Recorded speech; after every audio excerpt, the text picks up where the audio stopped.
What's up, people, and welcome back.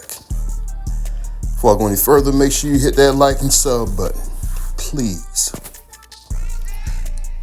One of the things that you may constantly hear me speak about is my fear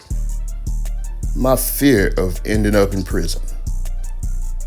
And there's many different reasons why. Show of hands, how many people ever raped a man? Pause. How many people ever been raped by a man? Pause again. All of them, 100%. And since that is one of my biggest fears, every day I make it my business to try to make sure I follow every law to the letter. Yeah, I fall short sometimes, but I'll snap right back into reality and remember that I don't want to go to prison. With saying that, I'm pretty sure many of you have heard of different situations where as a person, especially a man, ended up in prison and didn't even commit a crime. That's right. You don't necessarily have to actually commit a crime to end up in prison. All it takes is an accusation. Scary, right? In this video, I'm going to speak on one of those situations where a man was falsely imprisoned. Not for a short period of time, not for 5, not for 10, not for 15 years, or even 20. Guess how long? 46 years. 46 years for a crime that you did not commit. And what makes it worse, the crime was the murder of this man's wife. So he lost his wife, and on top of that, basically lost his life. Damn, that's a lethal combination. This video is going to be about a Mr. Isaiah Andrews. Isaiah Andrews, back in 1974, was accused and convicted of murdering his wife, and was finally freed not too long ago. But you'll be surprised about what his compensation actually was. Again, make sure you hit that like and sub button. Let's talk about it. Well, our Fox 8 team rolling today for another step toward justice. Another ruling clearing a man who had spent 45 years in prison for a crime he didn't commit. IT reporter Ed Gallick live to show us. Ed? A judge declared Isaiah Andrews a wrongfully imprisoned man, clearing the way for him to get payback for spending 4 decades in prison. Isaiah Andrews back in court fighting for justice. Last year, the I-Team revealed he got a new trial. Finally, after spending 45 years locked up for killing his wife. His lawyers argued prosecutors had withheld evidence. And in October, a jury cleared him, found him not guilty. Here, a judge declared him wrongfully imprisoned, an innocent person, important as he pursues civil lawsuits. Is there still some justice to be had? What can be done to try to make this right? Make sure it don't happen again. Be more cautious. And how about for you individually? For me, everybody have a better banner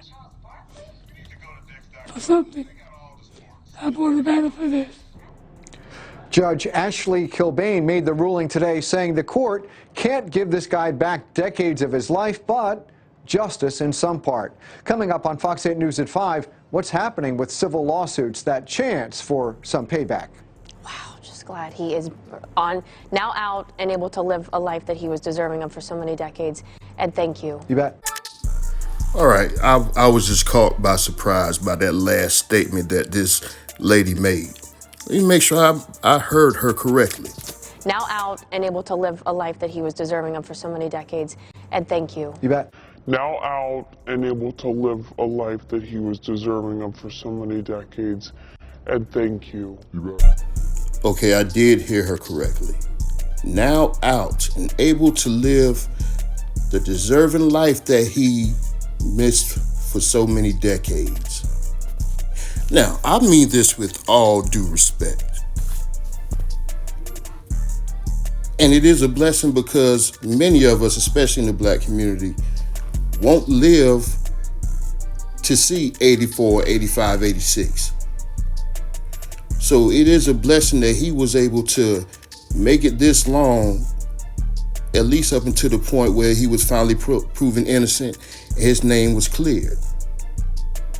But there's no type of life that this man can even make up for, especially in the condition for what we see. The way he talked, being wheelchair bound, he can't live a life. He finally gets out of prison, it's like he's just existing. So making up for the time, we can't make up for time regardless. But living the life that he was supposed to live for so many decades, this ain't it. And I know she's just a messenger and she has nothing to do with it whatsoever. And while she was saying it, I'm pretty sure she felt like it was a right choice of words. But no. But just imagine yourself having to sit every single day and wear a crime, a disgusting crime that you know you didn't commit. Every single day goes by. You're missing out on everything. You're missing out on your family, especially your kids. Just sitting back and just thinking. Luckily, his name eventually ended up being cleared. But I'm pretty sure for years he had people in his circle, his family, that most likely believed he was innocent. Then he also had the ones that actually believed that he would have been able to commit that heinous crime. So his name is in the dirt. Unfortunately, Mr. Isaiah Andrews didn't last too much longer after being freed. I believe he died past maybe 3 or 4 months after he was actually set free. So he didn't get to enjoy life whatsoever from that time of the murder up until the time of him being proven innocent and released. He spent more time in prison than he did as a free man alive. Think about that. Just think about it. And see, yes, that is the most disgusting part of the story. But there's another part that comes just a little bit close. And some people may actually even feel like it's more disgusting. I would understand. The other disgusting part is what he was actually compensated with.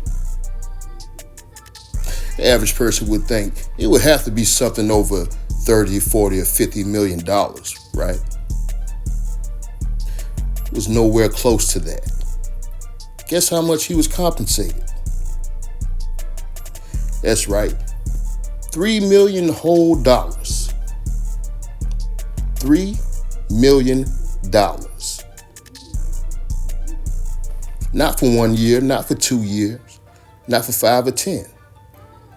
$3 million for serving 46 years of your life in prison for a crime that you did not commit. Now, most of the time, when these numbers are being calculated for the settling, they'll try to estimate how much money that a man had the ability of being able to make within that time period. You're only giving this man enough credit to believe that he would only be able to make $3 million within 46 years. Now, when he was free before he got locked up, yeah, $3 million was a lot. And let me not sound stupid, because it's still a lot now. But is it 46 years a lot to be compensated? And to add insult to injury, guess what? He didn't get all $3 million. $1 million of that went to his lawyers. $1 million of that, $3 million went to his lawyers. Now, granted, obviously they should be compensated for the hard work that they put in. But you already hit this man with a extremely low, disrespectful number in $3 million, and he only gets to take home $2 million. Make it make sense.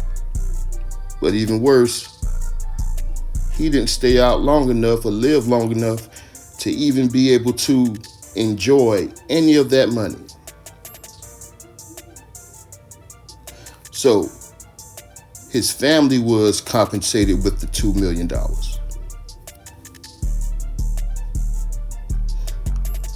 Maybe they felt like, hell, he's dead, so really we should be able to hit him with a low number because he's not going to be able to use it regardless. But there's so many people that probably relied on this man, loved this man, and did a lot of damage to him, witnessing him, knowing that he was locked up in one of the most dangerous places ever, prison. So it's also stress on the family. The truth of the matter is, there's no set amount that can make it worth losing any time out of your life. Whether it's a year or whether it's 46 years, you can't get time back. But it's a simple fact that they came up with this disrespectful number for the settlement. And I'm just curious on like how they actually calculated or how they quantified how much money he should be given. Because there's a lot of things that you have to take into equation. The crime that he was falsely convicted for, murder. The person that he was convicted of actually murdering, his wife. That right there alone makes his stay in a prison, most likely a penitentiary, makes his stay that much more difficult, that much more dangerous. Because regardless of what crime you've committed, when you go to prison, safety is something that basically goes on the back burner. There's nothing safe. You're going to always have to look over your shoulder. But when you're convicted of a crime against either children or women, then you're viewed as lower than dirt. So this man might have had to deal with the same repercussions that someone that had SA'd a child. Now with the black inmates, depending on where you are, they may take those charges serious, or they may not. I know who does. The white boys take those type of charges very serious, and they don't give a damn whether you innocent or guilty. In their minds, once you end up in prison, you're guilty of it. That crime is hovering around the same level as a rat, a snitch, someone who cooperated with law enforcement. So there's no telling how many times this man had to fight for his life. Doesn't tell how much time he might have had to spend in protective custody, locked down for 23 hours in the cell, one option of an hour out the cell into another cage just to get some air. So $3 million is nowhere close to respectful. That number is a slap in the face. And I'm hoping that the family just didn't settle just so they can get something. And they were able to be patient enough to negotiate something higher. There's no telling what financial situation his family is end, whereas that $2 million can actually change their life. Well, $2 million can do a lot to almost anyone's life, especially if you're middle class.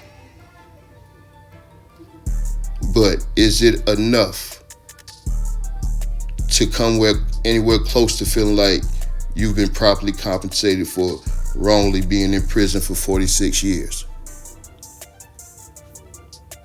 Let me know your thoughts in the comment section. Do you believe that the 3, which was actually $2 million, was enough to be compensated?